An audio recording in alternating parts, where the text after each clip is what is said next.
এই মিথ্যা সাক্ষী মিথ্যা তথ্য দিয়ে যে হলফনামা দাখিল করেছে সেই হলফনামা আমাদের সংরক্ষণে আছে। 2023-24 বর্ষ পর্যন্ত তার আয় করে সমস্ত তথ্য এখানে গরমিল আছে। প্লট দুর্নীতির যে অভিযুক্ত সেখানে আজকে কারা কারা সাক্ষী দিলেন এবং এইসব সাক্ষীরা এই মামলায় কেন গুরুত্বপূর্ণ? জি, এই মামলা গুরুত্বপূর্ণ হলো গণপূর্তের একজন সাক্ষী ছিলেন দেলোয়ার এবং সোনালী ব্যাংকের 2 জন, NBR এর 3 জন, মোট আজকে 6 জন সাক্ষী 3 মামলা আসছে, 18টা সাক্ষী দিয়েছে। তো এই জন্য গুরুত্বপূর্ণ তার শেখ হাসিনার যে ইনকাম ট্যাক্স তার রিটার্ন দাখিল করছে, এটা সমস্তগুলো এখানে তথ্য তুলছে। যে আয় তাছাড়া আয় বহির্ভূত এখানে তার প্লট কিনা হয়েছে কিনা এটা দেখার ব্যাপার আছে এবং তার আয়ের সাথে সঙ্গতি আছে কিনা সেটা দেখা হয়েছে।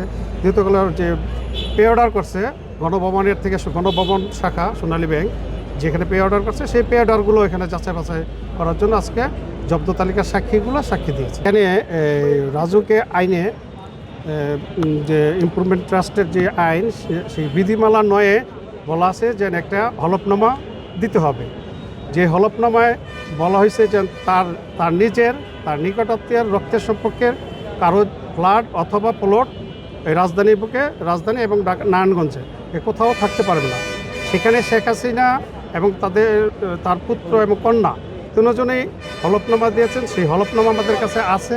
সেই হলফনামায় বলেছেন যে রাজুকের এরিয়া নারায়ণগঞ্জ এবং ঢাকা কোথাও আমার নামে বাড়ি নেই, আমার আত্মীয়র নামে বাড়ি নেই, আমার হাজব্যান্ডের নামে বাড়ি নেই এবং কোনো প্লট নেই।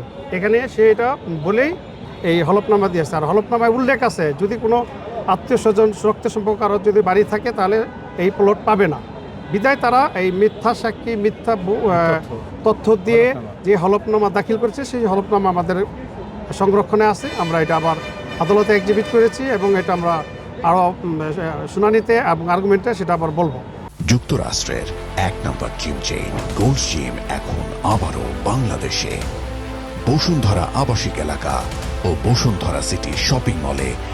আর আপনি যেটা বললেন যে NBR এর সাথে ব্যাংকের সাথে কী সামঞ্জস্য, কারণ হচ্ছে 2007-08 বর্ষ থেকে শুরু করে তার 2023-24 বর্ষ পর্যন্ত তার সমস্ত রিটার্ন দাখিলের সমস্ত সার্টিফিকেট আজকে এখানে এক্সিবিট করা হয়েছে।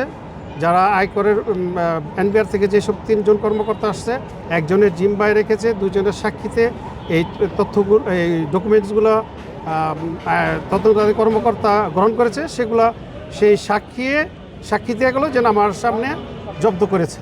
আর জব্দ তালিকা যার কাছে রক্ষিত ছিল সে বলে গেল যে এটি আমার কাছে রক্ষিত আছে, এই আমি আদালতে উপস্থাপন করলাম। সেটা হচ্ছে তার 2007-08 বর্ষ থেকে শুরু করে 2023-24 বর্ষ পর্যন্ত তার আয় করে সমস্ত তথ্য এখানে গরমিল আছে এবং আপনারা পরবর্তীতে পাবেন আশা করি। এবং এই গরমিলটা হচ্ছে আমাদের মূল বিষয়, কারণ যে আয় এবং সঙ্গতির সাথে যদি গরমিল থাকে, সেই যদি আয়ের সঙ্গতি থাকে তাহলে যদি ওই আয় বহির্ভূত অর্থ দিয়ে যদি প্লট কেনা হয় তাহলে তো সে তো অপরাধী হবেই।